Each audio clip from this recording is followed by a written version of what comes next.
नमस्कार दर्शकों। परमात्मा के प्रति विशेष प्रेम और आस्था रखकर अपनी दिनचर्या शुरू करते हैं सिख समाज के पुण्यकर्मी लोग। आज हम आपको जिस साधक की कहानी सुनाने जा रहे हैं वो भी इसी श्रद्धा के साथ अपने दिन को प्रारंभ करते थे। ये हैं कुरुक्षेत्र। हरियाणा के रंजीत सिंह जी 5 वाणियां व श्री गुरु ग्रंथ साहिब की गुरबाणी का पाठ नित्य रूप से किया करते थे। लेकिन अचंभे की बात यह है कि श्री गुरु ग्रंथ साहिब जी को ये पढ़ते जरूर थे, पर उन अमर वाणियों में लिखे गूढ़ रहस्यों को समझ नहीं पाते थे। काफी प्रश्न उठते थे, जैसे श्री गुरु नानक देव जी ने किस वाहे गुरु की ओर इशारा किया है और कौन से जब से सचखंड प्राप्ति हो सकती है। इसी कश्मकश में उलझे रंजीत जी को 2015 में तत्वदर्शी संत रामपाल जी महाराज जी के सत्संग प्रवचन सुनने को मिले, जिसमें गुरबाणी से उजागर किए गए सभी तथ्यों को देख ये आश्चर्यचकित रह गए।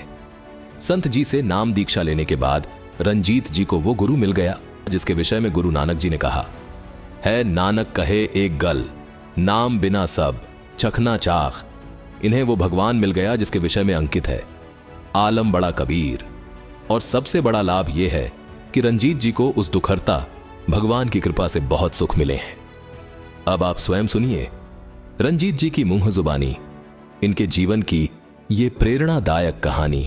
नमस्कार सर। सत साहब सर। सर क्या नाम है आपका? रणजीत दास जी। सर कहाँ से हैं आप? जिला कुरुक्षेत्र, तहसील पेहवा जी, हरियाणा से जी। सर संत रामपाल जी महाराज से नाम दीक्षा आपने कब ली? मैंने नाम दीक्षा जी 25 अक्टूबर 2016 में ली जी। सर संत रामपाल जी महाराज से नाम दीक्षा लेने से पहले आप क्या भक्ति साधनाएं करते थे? सर मैं सिख समाज से बिलोंग करता था। हम गुरु द्वारे के बगैर किसी और को नहीं मानते थे। हम गुरु ग्रंथ साहब को ही गुरु मानते थे और 5 वाणी का पाठ करता था। मैंने अमृत छका हुआ था और मैं कम से कम भी 30-32 साल से 5 वाणी का पाठ किया करता था और मैं किसी भी नशे पत्ते से नहीं था।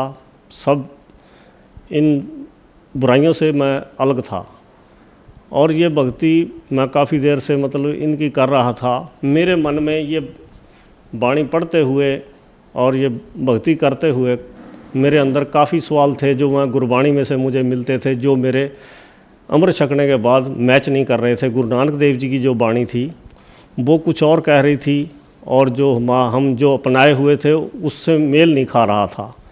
तो परमात्मा की कृपा ऐसी हुई कि मैं 2015 से संत रामपाल जी महाराज जी का सत्संग देखने लगा टीवी के ऊपर।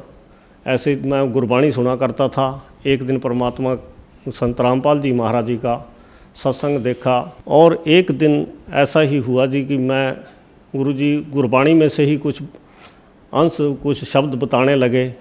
तो मेरे जो सवाल थे उनके थोड़े थोड़े जवाब मुझे मिलने लगे। जैसे वाणी में मैं जपजी साहब का पाठ किया करता था, उसमें पंच परवान पंच प्रधान पंचे पावे दरगाह मान पंचे सोए दरह जान, इस शब्द का मुझे बिल्कुल संतोषजनक कहीं से भी जवाब किसी ज्ञानी से किसी ग्रंथी से भी नहीं मिलता था। और जो गुरु नानक देव जी की वाणी थी उसमें जन्म मृत्यु का रोग है, इसको कटवाने के लिए गुरु नानक देव जी ने वाणी में जो लिखा हुआ है, वाणी में कहा था जे को जन्म मरण ते डरै 7 जना की सरनी पर है। तो मैं ये मेरे मन में सवाल होता था, गुरु नानक देव जी तो कहते हैं कि साधु को ढूंढ उसको, वो तुम्हें मरण मोक्ष से ये जन्म मृत्यु के रोग से छुटवा देगा।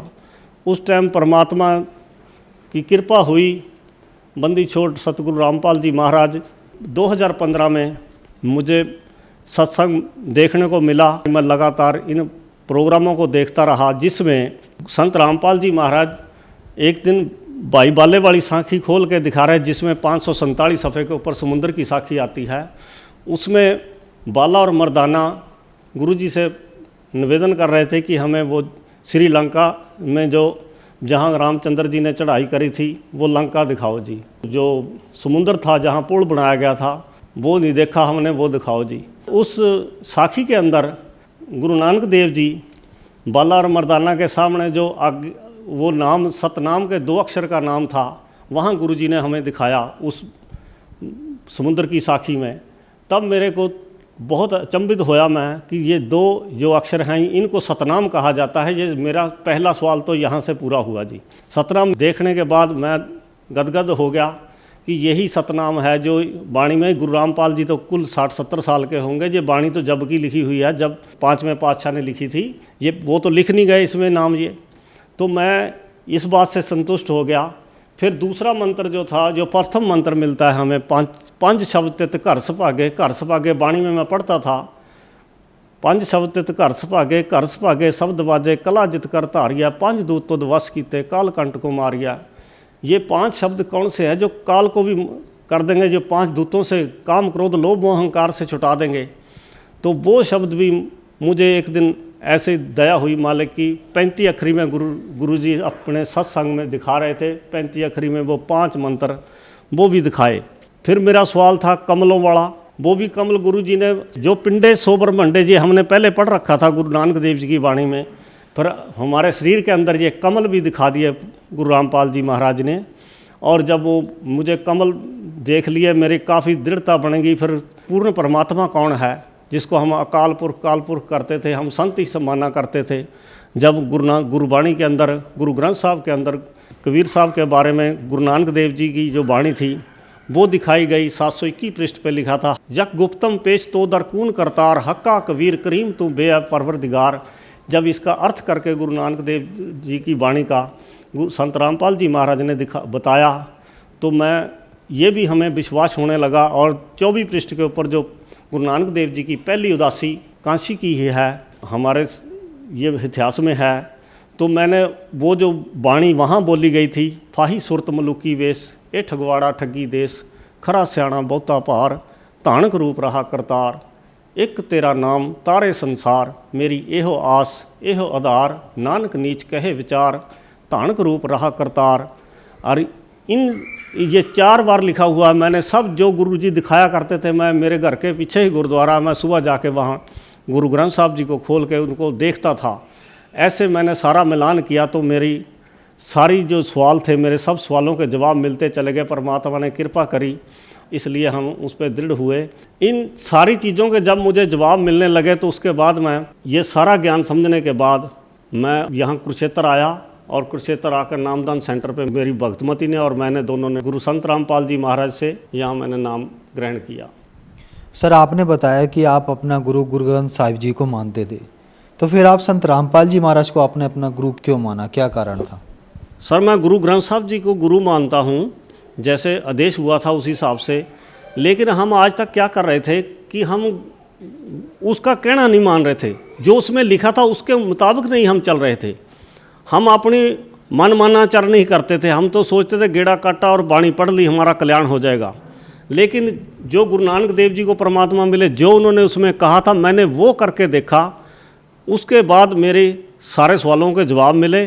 तो किसी भी साधु संत जो पूरी पृथ्वी के ऊपर है, जगत गुरु तददर्शी संत नहीं मिल रहा था।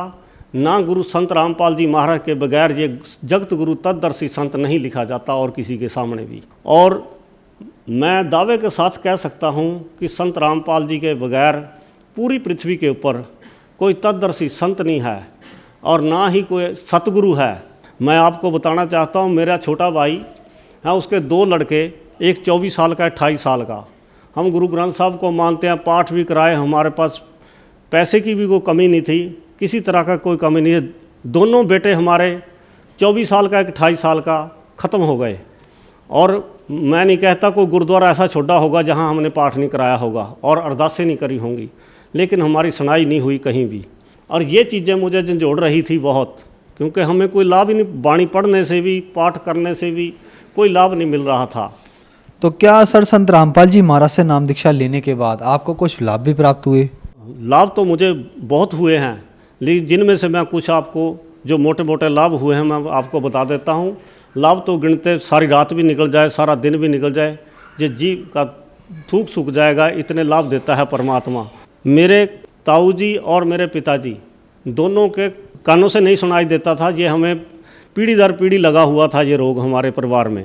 इसी तरह मेरे भी 50-55 साल की उम्र में जब मैं आया, 50-52 साल की, 5-6 साल पहले, मेरे कान में भी ऐसे ही इसी टाइम मेरे पिताजी के हुआ था, इसी टाइम मेरे भी ये रोग चालू हो गया, मेरे कान के पर्दे में सुराख हो गया था और मेरी ये साइड सारी में दर्द होने लग गया था।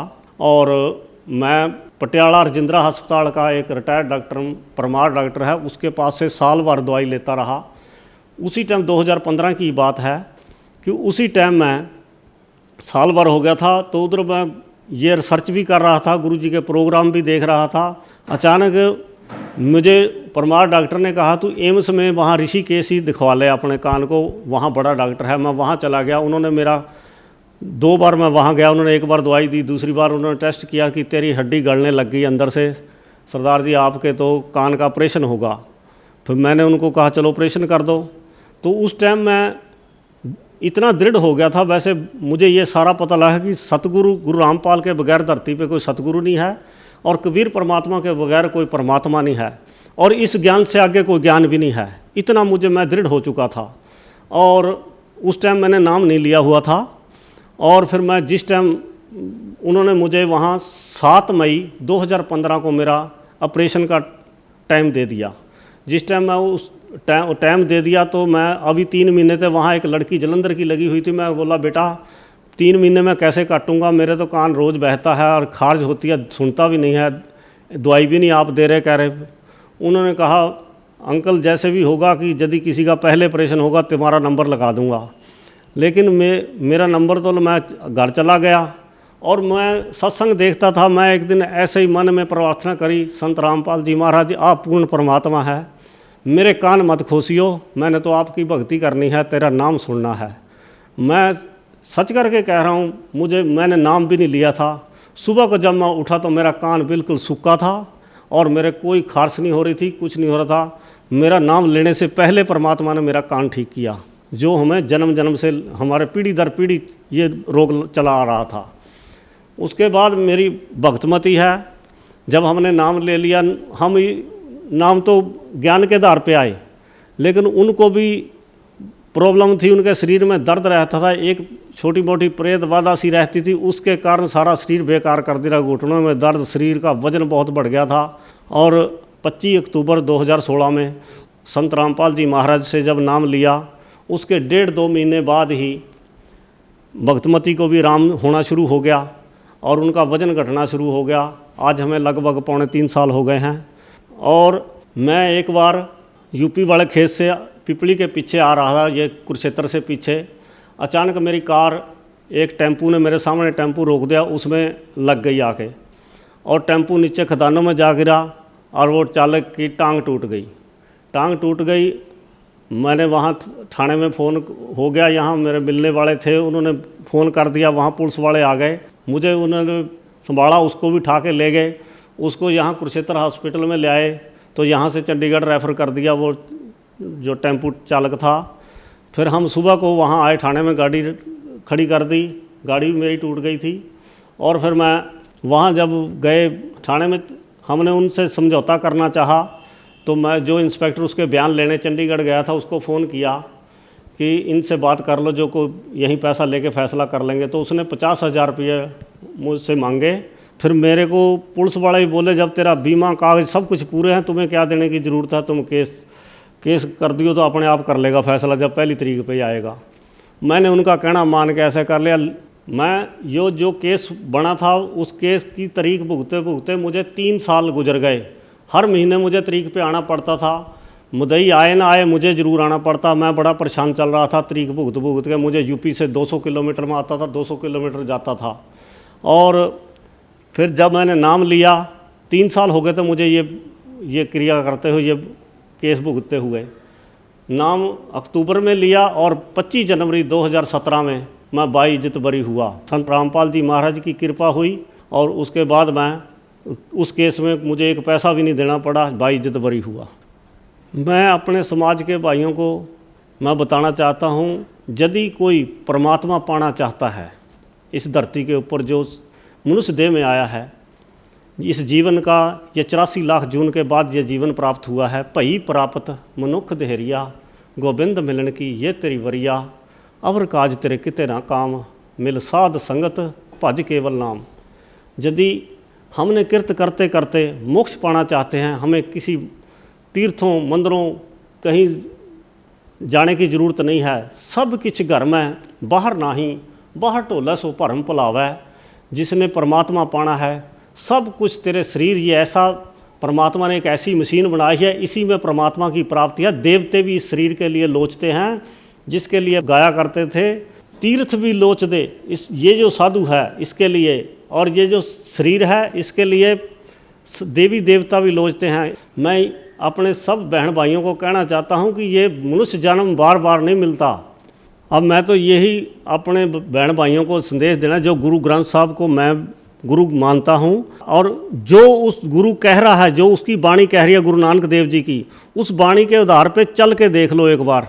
यदि आपको जो वाणी में लिखा सारे लाभ प्राप्त होंगे और आपका मोक्ष होगा, आपको सबसे लोक सुखिया हो जाएगा। तुम्हारा जितने दिन हम यहाँ रहेंगे हमें यहाँ भी सुख प्राप्त होगा, और मोक्ष हम बिल्कुल आसानी से हम यहाँ से सचखंड चले जाएंगे। संत रामपाल जी महाराज से दीक्षा लेनी बहुत आसान है। इस टाइम 10-12 चैनल टीवी के ऊपर संत रामपाल जी की सत्संगों के चल रहे हैं। उनके प्रत्येक सत्संग के नीचे एक पीली पट्टी चल रही है। उस पट्टी के ऊपर सतलोक आश्रम बरवाड़ा के नंबर चलते हैं। उन नंबरों पे फ़ोन करके आप जहाँ से भी फ़ोन करोगे, उसी नज़दीक नामदान सेंटर का आपको पता मिल जाएगा। आप आसानी से वहाँ से जाकर नाम दीक्षा लेकर अपना कल्याण करवा सकते हैं। धन्यवाद सर। सत साहिब।